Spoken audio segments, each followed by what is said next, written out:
¿Cuál es la diferencia entre la mentira y la ficción, tal como se postula en la crítica de la razón literaria? La diferencia entre la mentira y la ficción es la diferencia que se marca por la operatoriedad, es decir, algo es falso, algo es mentiroso cuando no es operatorio, es decir, si alguien se tira de un 59º piso al suelo y una vez que cae al suelo sigue andando normalmente como si nada hubiera ocurrido, eso es una mentira, porque simplemente no es operatorio. Ahora bien, la literatura no plantea verdades ni plantea mentiras, plantea ficciones. Por esta razón, lo que ocurre en la literatura no cumple los requisitos de ninguna operatoriedad. En la obra literaria de Cervantes hay personas que se arrojan desde una torre y cuando caen al suelo pues caen tan intactas como cuando se levantan de la cama. Es decir, que la ficción no responde a criterios de operatoriedad en absoluto. Normalmente cuando se habla de la ficción siempre se acude al criterio de verosimilitud y se dice que la literatura, aunque no sea verdadera, es verosímil. Pero esto es una observación completamente antigua, completamente arcaica, es completamente aristotélica. Esto es un concepto que subordina la literatura a una especie de copia o réplica de la realidad.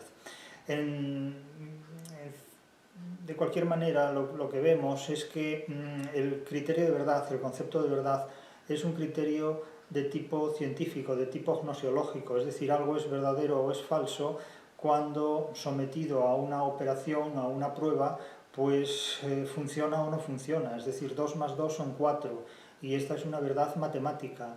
Un triángulo es un polígono de 3 lados y esto es una verdad geométrica.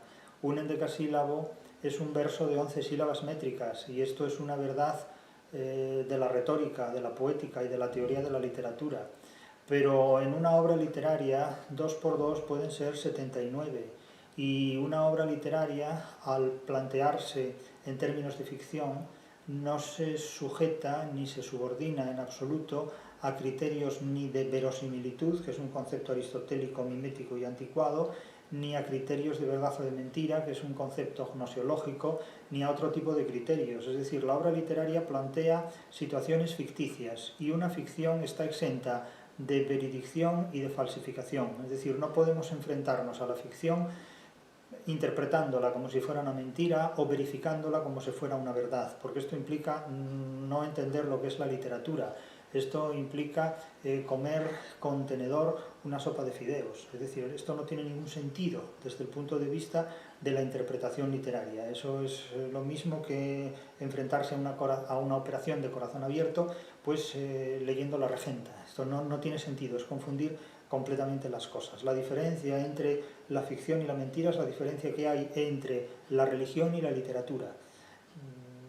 Los componentes de la religión, los dioses, son entidades falsas desde el punto de vista de los que no son creyentes y la literatura no es ni verdadera ni falsa, simplemente es ficticia, plantea situaciones que no son operatorias.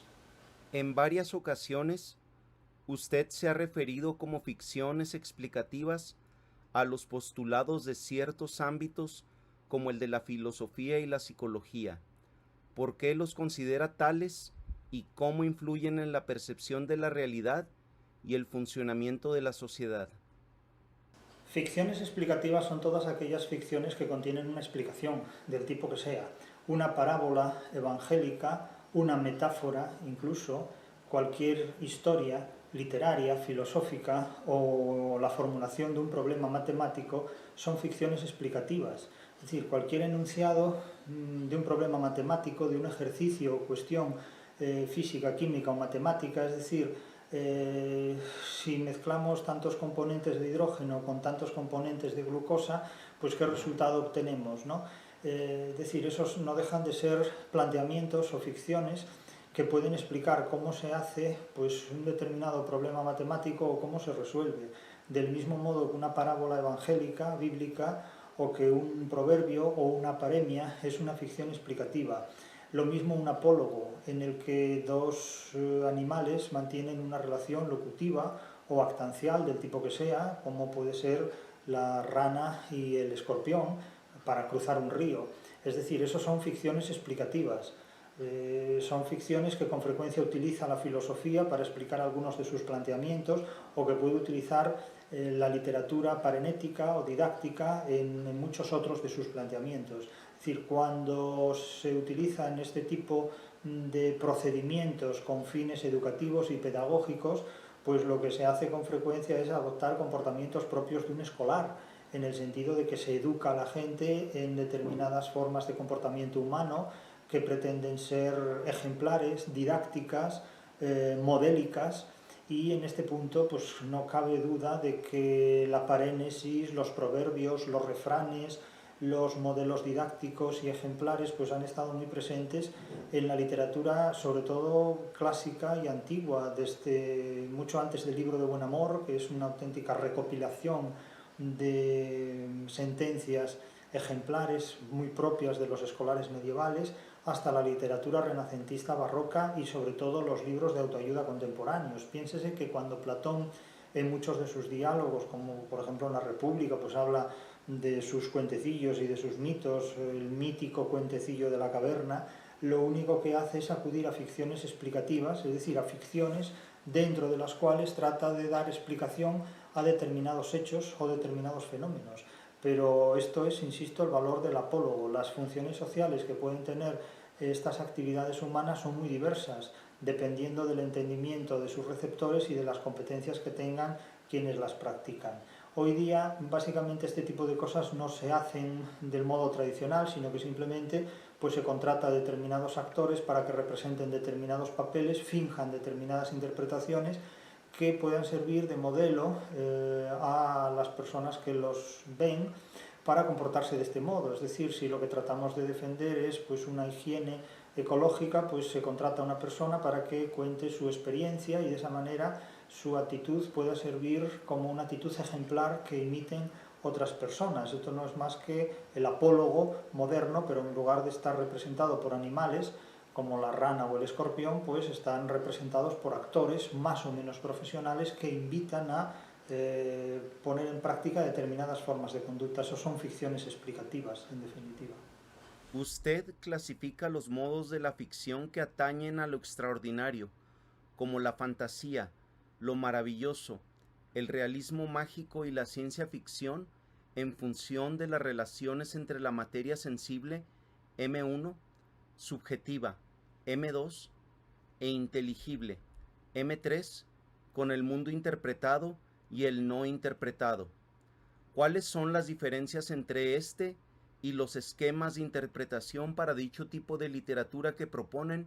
Por ejemplo, Todorov, quien se refiere a lo fantástico, o Kristeva, quien se concreta al horror.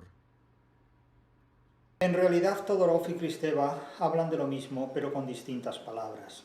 Kristeva se centra en el horror como prototipo de la literatura fantástica y Todorov se refiere a la literatura fantástica como prototipo de toda la literatura que o no es realista o de alguna manera expresa el realismo en unos términos diferentes o alternativos.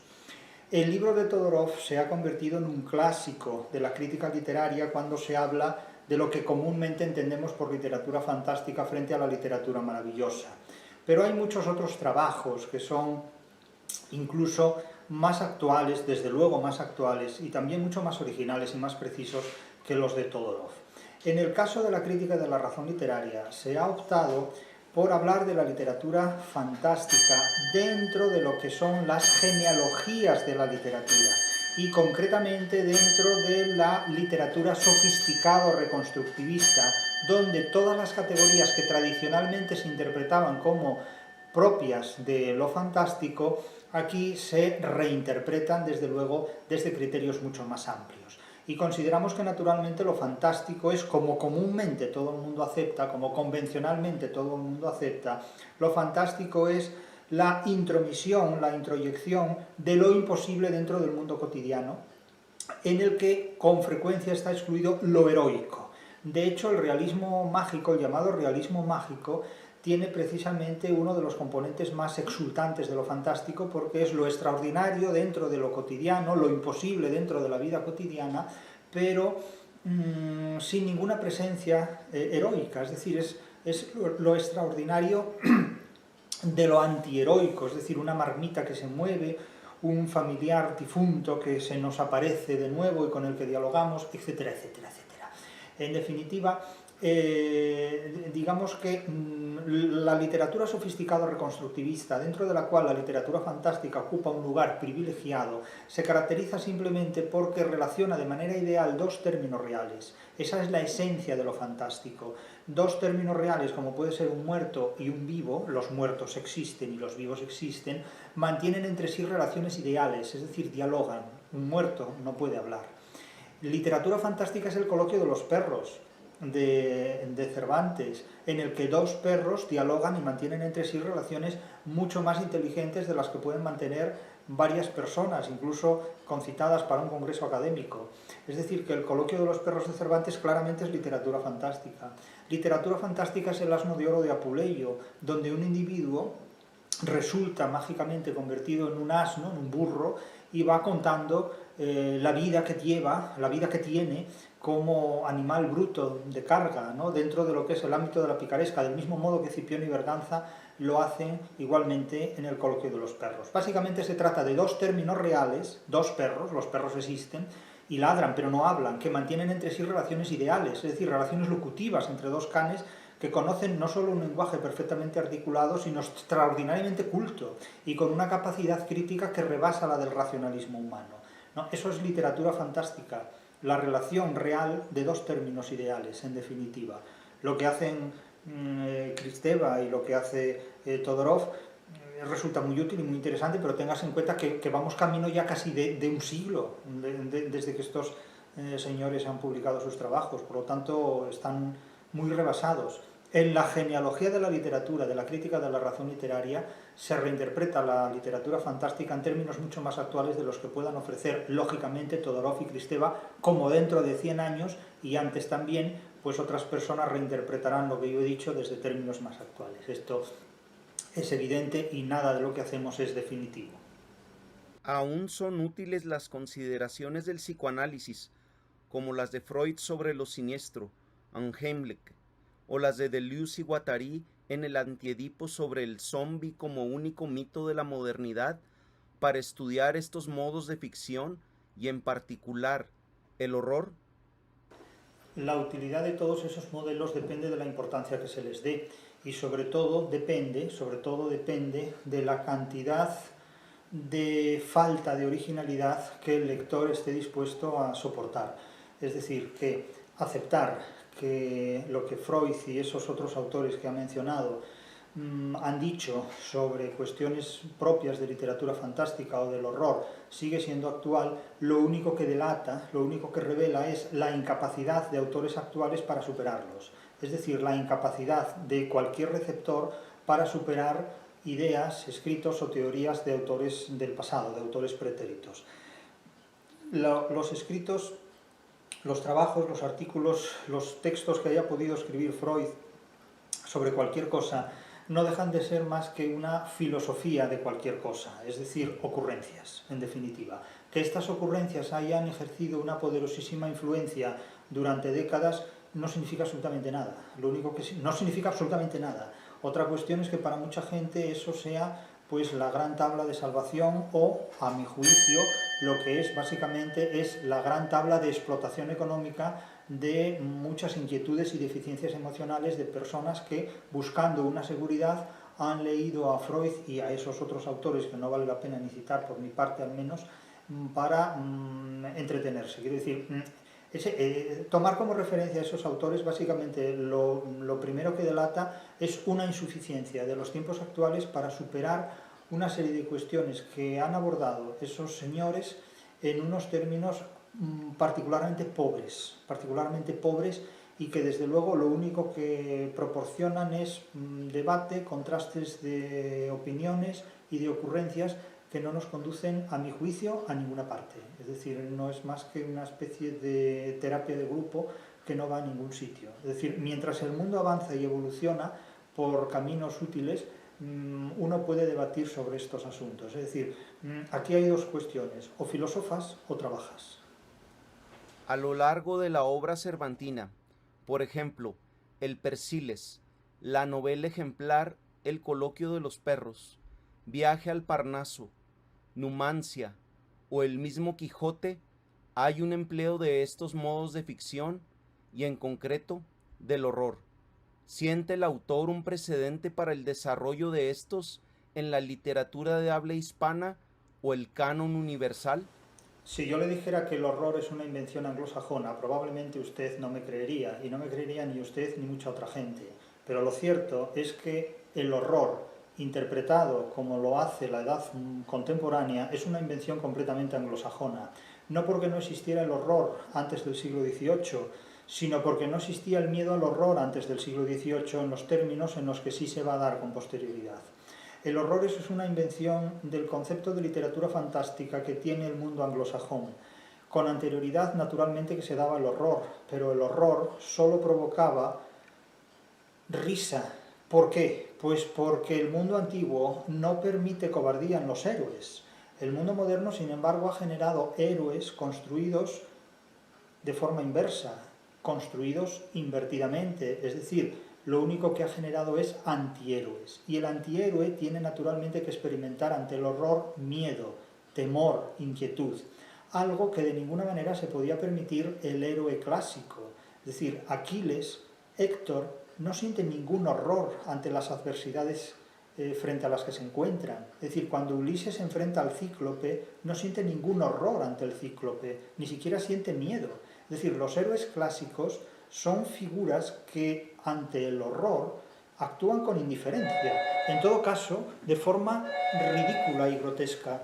Es que diríamos sin lugar a dudas que el héroe clásico se ríe completamente del horror. Naturalmente que hay tratados sobre monstruos y teratoscopia y cosas horribles y espeluznantes, pero todos estos asuntos se reinterpretan desde la perspectiva de lo grotesco, es decir, algo que resulta particularmente horroroso o monstruoso, pero que, pese a ello, es hasta cierto punto compatible con la expresión de la risa y con la expresión de lo cómico. De hecho, lo grotesco es precisamente la coordinación o justaposición entre lo cómico y una experiencia que resulta incompatible con lo cómico y con el efecto cómico, precisamente por resultar monstruoso. El caso más contemporáneo puede ser el de Quasimodo, de Víctor Hugo, es decir, una persona que puede provocar risa por su aspecto, pero que también provoca un componente anticómico, antirrisible, por su monstruosa deformidad. Claro, en el mundo antiguo lo grotesco, lo grutesco, es decir, las configuraciones propias de la oscuridad de las grutas, naturalmente se pueden relacionar con la experiencia del horror, pero el mundo anglosajón y sobre todo la novela fantástica hace de la experiencia del horror un componente psicológico con el que se juega, ¿no? Como solía decirse, no creo en los fantasmas pero me dan miedo, no creo que existan los fantasmas pero me dan miedo. Esta es una actitud muy propia del estímulo psicológico, es decir, vamos a jugar a pasar miedo pero siempre preservándonos de someternos a las operaciones reales del miedo. Esto es básicamente el arte fantástico, la literatura fantástica, que resucita y que reaviva pues, espíritus, ánimas y leyendas, y el Frankenstein, por ejemplo. Pero todas estas cuestiones tienen más que ver con un producto de literatura de consumo que con la literatura propiamente dicha. El caso de los zombies es el ejemplo más superlativo de todo esto. Los zombies son un producto comercial, que naturalmente se manifiesta pues, en el cine, en la filmografía, en la pseudoliteratura, en el cómic y en todas estas formas de emoción colectiva que se da. Pero en la literatura clásica, desde luego, el horror no formaba parte de ninguna experiencia intimidatoria, para nada. Es decir, el héroe clásico no conoce el miedo.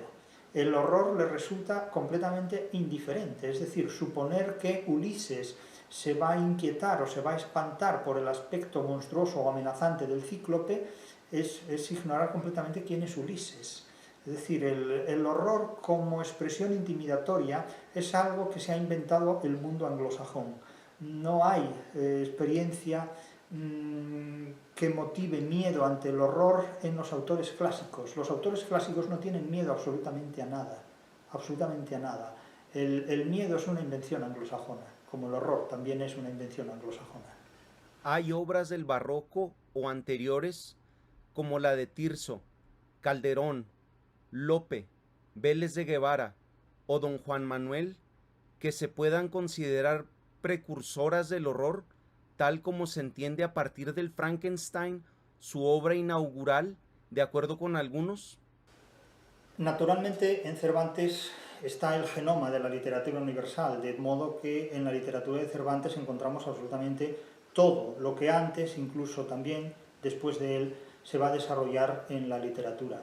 Pero naturalmente Cervantes no hizo él solo toda la literatura de la que disponemos, ni tampoco construyó él solo, ni ecualizó él únicamente, exclusivamente, todas las características literarias de las que disponemos. En este punto sí quiero mencionar a Shakespeare. Shakespeare es un autor que ha llenado su teatro de experiencias que la literatura posterior, sobre todo romántica, ha explotado muy ampliamente. Todo lo que tiene que ver con brujas, hechizos, augures, chamanes, arúspices, todo esto está muy presente en la literatura de Shakespeare, y el idealismo alemán, que ha querido ver el mundo del mismo modo que Lucio, el protagonista del Asno de Oro, veía las ciudades que visitaba, ha potenciado enormemente todas estas cualidades. Pero es que mucho antes que Shakespeare y mucho antes que Cervantes, el autor de El Asno de Oro, es decir, Apuleyo, ya había presentado estas cualidades.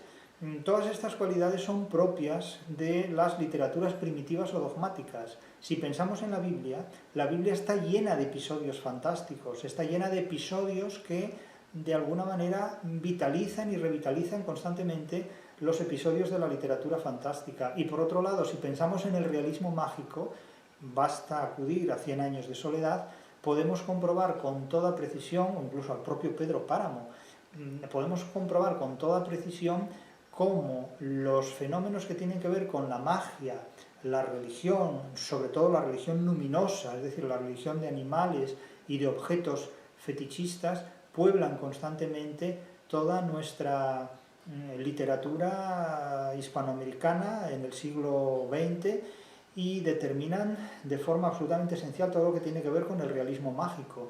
La literatura de tradición hispano-grecolatina es la literatura que ha codificado, que ha inventariado y que ha potenciado todo este tipo de procedimientos y artilugios literarios. La modernidad ha hecho muy pocas cosas originales. Básicamente lo único que ha hecho ha sido servirse de la tradición literaria hispano-grecolatina. Otra cuestión muy distinta es que los intérpretes actuales de la literatura, carentes en muchos casos de formación literaria dentro de la tradición hispano-grecolatina, sean capaces de identificar la genealogía de estos procedimientos, que por otro lado está muy presente en la genealogía histórica de la literatura clásica, moderna y contemporánea. Durante los siglos XVIII y XIX, autores de referencia tanto del realismo como el naturalismo, tales como Galdós, Pardo Bazán, Clarín, Alarcón e incluso Benito Jerónimo Feijó, incursionan en estos modos de ficción y en especial el horror. Se inspiran en la mayoría de los casos, según la crítica, en Poe y otros como Maupassant y Hoffman. ¿Hay originalidad en dichas obras respecto a sus supuestos modelos? A mi juicio, cuando generalmente no se sabe muy bien qué decir sobre el terror y el horror en la literatura, siempre resulta útil afirmar que tal autor o tal obra se inspiran en Edgar Allan Poe. Eso es un comodín y es un recurso muy frecuente. De tal manera que pues, todo el mundo ve influencias de Edgar Allan Poe en Pedro Páramo, en la poesía de Quevedo y en la Ilíada de Homero. Es decir, parece que Edgar Allan Poe ha influido incluso en el poema de Gilgamesh. No hay, en este punto el uso abusivo de la influencia de Poe en la literatura de terror naturalmente es algo que hay que agradecer a la propaganda y a la publicidad de la anglosfera. Bien, aparte de esto, si suprimiéramos a Edgar Allan Poe de la literatura universal, todos los autores que ha mencionado y que han escrito cuentos y novelas de terror habrían escrito exactamente lo mismo. Es decir, que yo la influencia de Edgar Allan Poe no la veo por ninguna parte. Es lo mismo que decir que El Principito de Antoine de Saint-Exupéry ha influido en Platero y yo de Juan Ramón Jiménez. Exactamente lo mismo. Entonces, para mí Edgar Allan Poe es lo que podríamos llamar literatura infantil y juvenil, de los dos tipos, infantil y juvenil, tanto la una como la otra.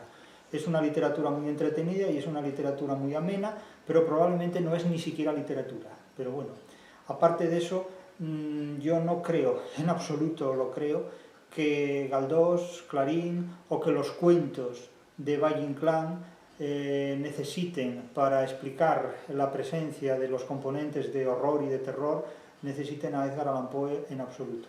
El resto de autores de tradición francesa lo único que hacen es beber en las fuentes de la genealogía del romanticismo, que son las que anteriormente hemos apuntado.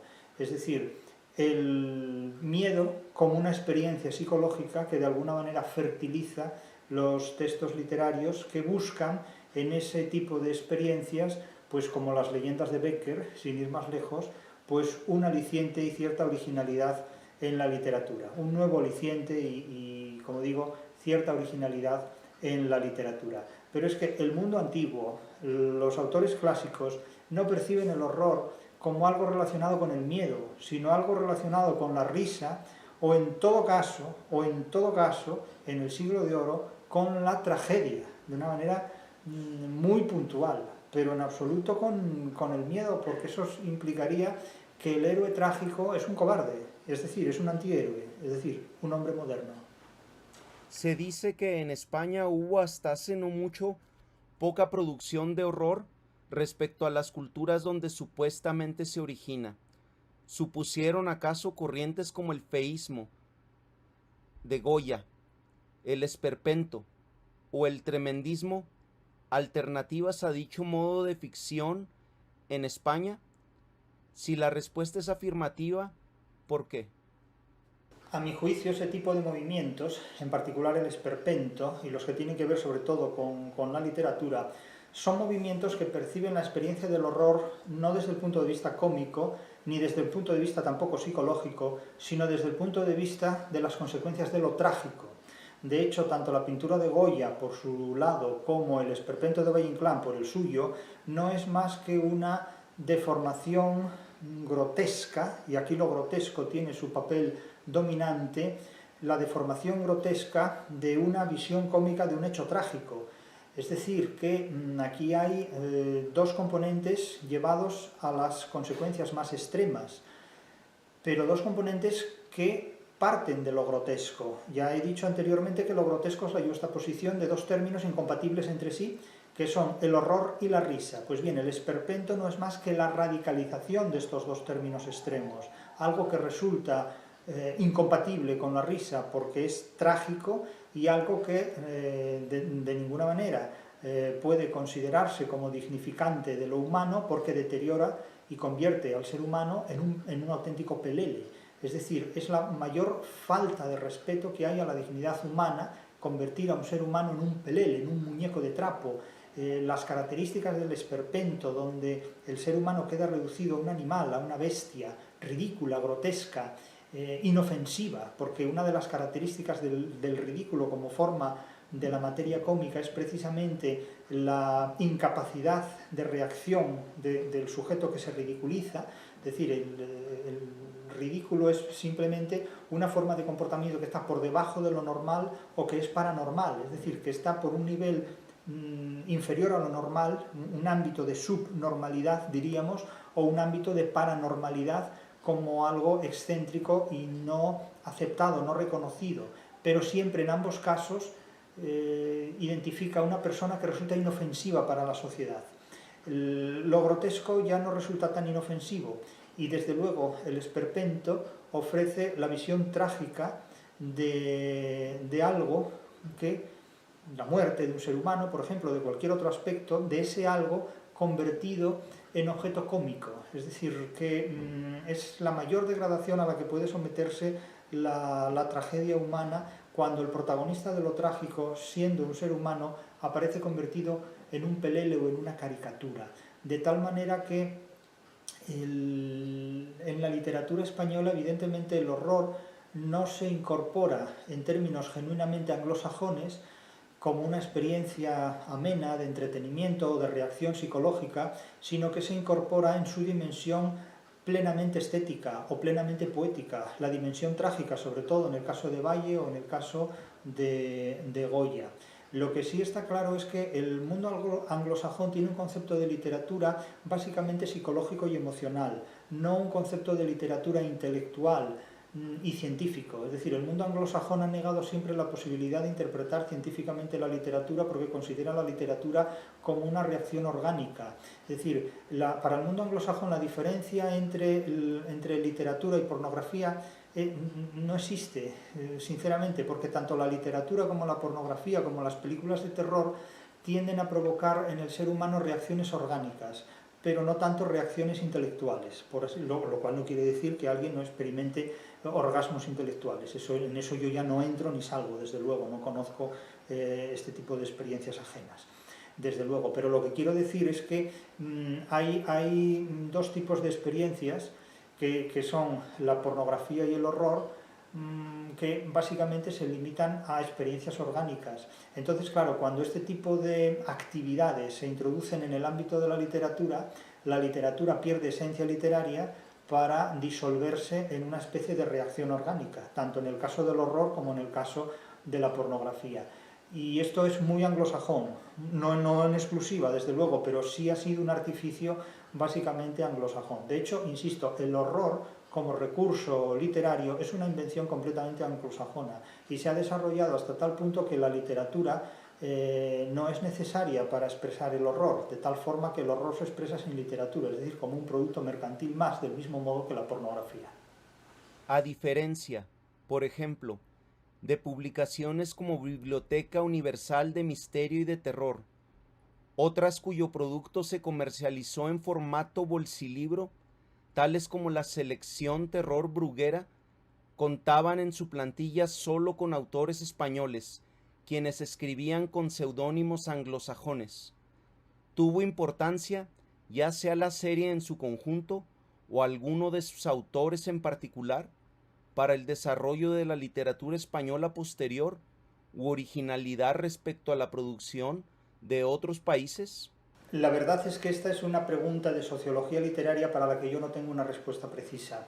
Si tuviera que responder sí o no, diría sinceramente que no. Yo creo que se trata de un producto sociológico más, pero que no ha tenido en lo que es la expresión de la literatura una influencia perdurable. Pero insisto que esto es un juicio que estoy dispuesto a reconsiderar si se me ponen delante unos datos que creo que no son actualmente fácilmente asequibles. Yo creo que ese es un tema de tesis doctoral en el caso de que haya material suficiente para llevar a cabo una tesis doctoral sobre esa naturaleza. Yo creo que la respuesta a la pregunta es que no. Respecto a la pregunta anterior, los miembros de la plantilla de Bruguera escribían a cambio de un sueldo determinado por su producción. ¿Acaso la diferencia que hay entre estos autores y los premiados, adscritos a alguna institución de educación superior o gubernamental de cultura, o publicados en sellos como Anagrama o Alfaguara, es la del intelectual y el auténtico escritor profesional? Claro, habría que explicar qué es un escritor profesional. Un escritor profesional es alguien que tiene como profesión escribir y que vive de eso. Tal vez lo fuera Pérez Galdós, Benito Pérez Galdós.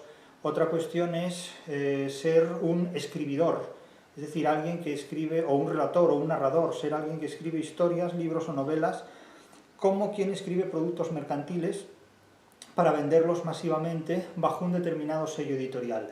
Esto es lo que comúnmente podemos identificar hoy día como un intelectual, pero no cabe la menor, o lo que en español se llama un negro, entendiendo por tal cosa alguien que en la sombra, es decir, en un mundo oscurecido, ¿verdad?, escribe un libro para que otro lo publique con su nombre. Y la persona que verdaderamente lo escribe cobra un dinero por escribirlo y por callarse, por silenciar su trabajo, mientras que, digamos, la fama o el crédito público va para otra persona.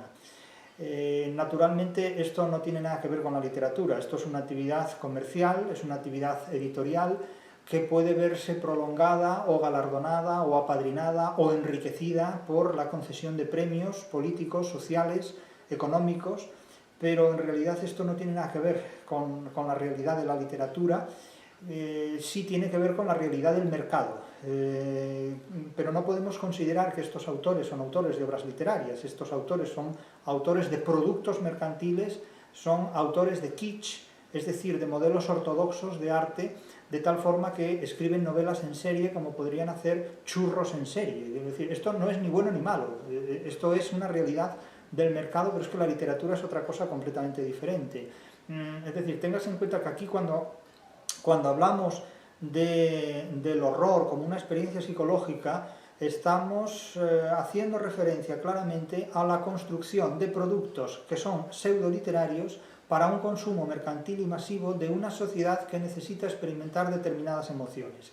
Tengas en cuenta que la expresión más radical del divertimiento que puede producir la contemplación inofensiva del horror, o la contemplación o la experiencia preservada del horror, es la noche de Halloween, que es tal como hoy día se nos presenta, una invención completamente norteamericana y norteamericanizante de la vida europea. Es decir, hemos pasado de rendir culto y de respetar la memoria de los muertos a reírnos precisamente en la noche de difuntos y en el día de todos los santos de la muerte y del más allá, cuando en realidad por una parte la televisión y los medios de comunicación vetan imágenes reales y violentas de las guerras que tienen lugar en el mundo, y por otro lado se hace una recreación completamente irreverente desde determinados puntos de vista de lo que es la muerte y la relación del ser humano con los difuntos. Entonces, claro, esta es una sociedad de una esquizofrenia y de un desequilibrio intelectual, emocional e intelectual digna de extrema unción incluso. Usted hizo alusión en una de sus lecciones a la libertad del llanero, tal como se la refiere en el capítulo 12 de la primera parte de la novela Doña Bárbara, Algún día será verdad, en la que adujo a la sonatina de Darío para preguntar a qué libertad se refiere el autor.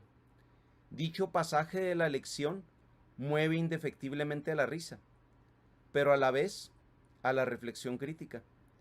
Atendiendo este ejemplo, ¿tienen aplicación las 13 formas de la materia cómica en la enseñanza en general y en particular la de la literatura? ¿Tienen aplicación a la difusión y estudio académico de esta última materia? En esa pregunta se incluyen numerosos aspectos. La respuesta en general es que sí. Vamos a empezar por el final. Las 13 formas fundamentales de la materia cómica que se exponen en la crítica de la razón literaria naturalmente se aplican a la literatura y, por supuesto, se aplican a la vida diaria, porque la vida diaria está llena de experiencias cómicas, carnavalescas, escarnecedoras, sarcásticas, ridículas, grotescas, chistosas, irónicas, es decir, agotan todas las formas posibles e imaginables de materia cómica. Es decir, en la literatura está algo que antes previamente ha estado dado en la vida y que probablemente en la literatura, según sus formas y modulaciones, puede adquirir procedimientos, modalidades y formalizaciones diferentes. De ahí que digamos que a veces la literatura supera la realidad y que otras veces la realidad supera la literatura. Pero naturalmente la respuesta es que sí. Por otro lado, la referencia al capítulo 12 de Doña Bárbara de Rómulo Gallegos evidentemente pone en relación muchas experiencias, entre ellas las que tienen que ver con la libertad. La literatura siempre da un paso más allá de la libertad humana conocida, porque si no da un paso más allá de la libertad humana conocida, entonces simplemente se recrea en libertades ya conquistadas, y por esta razón la literatura pierde toda originalidad. Entonces hablamos de una literatura que se parasita de obras literarias precedentes. Es indudable que la experiencia de lo cómico es una experiencia que introduce siempre una sospecha. Yo siempre he dicho que donde hay risa hay libertad y hay inteligencia, pero la risa se puede fingir. Se puede fingir incluso el amor. Es bastante difícil de fingir el amor durante mucho tiempo, pero se puede fingir. Ahora bien, varias personas nos han enseñado a lo largo de la vida que lo que no se puede fingir de ninguna manera es la inteligencia. Esto me lo ha hecho saber mucha gente inteligente y mucha gente idiota también, ¿no? Es decir, si algo nos enseñan los idiotas es que cuando tratan de fingir inteligencia fracasan rotundamente. Es lo que realmente no se puede fingir. Esto me lo ha enseñado una de las personas más inteligentes que conozco y lo han confirmado todos los idiotas que conozco. Es decir, cuando alguien trata de fingir la inteligencia de la que carece, pues evidentemente queda en ridículo por completo. Y por supuesto, se puede fingir la risa, claro que se puede fingir la risa, como se pueden fingir tantas otras cosas placenteras que poco tienen que ver con la risa. Pero la risa fingida delata inmediatamente a quien incurre en esta falencia, en esta falacia. Por lo tanto, no cabe la menor duda de que las 13 formas de la materia cómica aplicadas a la literatura son un auténtico test de inteligencia y de implicación vital del ser humano en la realidad en la que trabaja, sobre todo en la realidad en la que trabaja, porque el ser humano que no trabaja es un ser humano que no madura. Respecto al incremento de la tecnología informática y el modelo telemático de enseñanza que suscita la pandemia, ¿considera usted que la docencia presencial y en sí la docencia como profesión es ya obsoleta? La docencia como actividad profesional está totalmente ya sobrepasada. Desde un punto de vista presencial lo está más que desde ningún otro, por una razón muy simple, porque ningún ser humano, ninguna persona, y menos aún una persona joven, es capaz de aguantar durante, ya no diré una hora, sino más de 10 minutos, una sesión donde aparezca alguien hablando, monologando. Es decir, por mucho que idealicemos la actividad profesional de un profesor, por mucho que llenemos las clases de lo que ahora se llama la gamificación, es decir, gilipolleces, para entretener a la gente con tonterías, es decir, la gente no está dispuesta a formar parte de esta representación teatral. Es decir, que la actividad docente es algo propio del pasado, que aún se mantiene por inercia, porque hay que dar trabajo a la gente todavía, por una parte, y por otro lado porque hay que mantener a grupos humanos colectivamente organizados en cierto orden público. Es decir, que la enseñanza media cumple una función de orden público, de ahí de alargar lo más posible la edad obligatoria de enseñanza, es decir, hasta los 18 años. Incluso se podría hacer que la gente estuviera recibiendo una enseñanza básica obligatoria pues hasta los 35 años, por ejemplo, ¿no? Porque de esa manera estarían ocupados al menos media jornada al día y evitarían, bueno, pues hacer actividades ociosas que puedan ser perjudiciales para su salud y para la salud de quienes están a su alrededor. Pero esto con el tiempo se hará, es decir, no descarto que se prolongue la edad obligatoria de enseñanza pues hasta los 30, 35, 40 años. Bien, hasta que la gente empieza a encontrar trabajo. Vale. Pero lo que es la actividad docente está fuera de lugar. Primero porque no hay público, segundo porque no hay demografía y el público que hay no tiene interés en estar oyendo a una persona hablar durante tanto tiempo, ni a 2, ni a 3, ni a 4 personas, ni tampoco que la entretengan con cosas que, por muy útiles que nos parezcan, son completamente inútiles. Es decir, hoy cualquier medio internautico proporciona información de más calidad o de menos calidad, según se sepa buscar o no, que la que pueda dar una clase universitaria. Teniendo en cuenta lo que son las clases universitarias, en muchos casos la universidad es una opción poco recomendable, según para quién, según cómo, según los objetivos. Es decir, que las variantes que aquí entran en juego son muy numerosas y no podemos generalizar en absoluto, porque las particularidades son muy exigentes y resultan insalvables, hay que tenerlas en cuenta a todas. Por lo tanto, no podemos dar soluciones generales. Ahora, desde mi punto de vista, la actividad docente está de más, porque además, todo el mundo parece que nace ya sabido, es decir, todo el mundo parece que sabe de todo, ¿no? El ultracrepidarianismo, es decir, el saber de todas las cosas, el reducir la ciencia a opinión y en reducir el conocimiento a ocurrencias, es algo que ya no se puede contrarrestar. De tal manera que la universidad, la enseñanza media, los colegios son lugares que cumplen más bien una función de orden público durante un horario y un calendario diarios y anuales, más que un centro de formación de los seres humanos, porque la gente no es que se forme, es que se va deformando a medida que va relacionándose con Internet, con las redes sociales y con otros medios de analfabetización colectiva. En una de sus lecciones, usted mencionó la figura del ergotismo.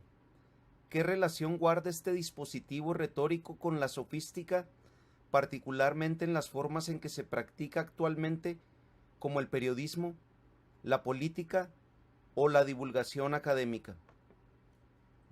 Bueno, el ergotismo en realidad no es más que un procedimiento que tiene su práctica originariamente en los debates escolásticos y medievales, que es algo así como hablar del sexo de los ángeles, es decir, es en hacerse preguntas filosóficas que tienen una respuesta igualmente filosófica y que sirven pues para protagonizar disputas o debates. Eso en los tiempos medievales, y en los tiempos actuales es exactamente lo mismo.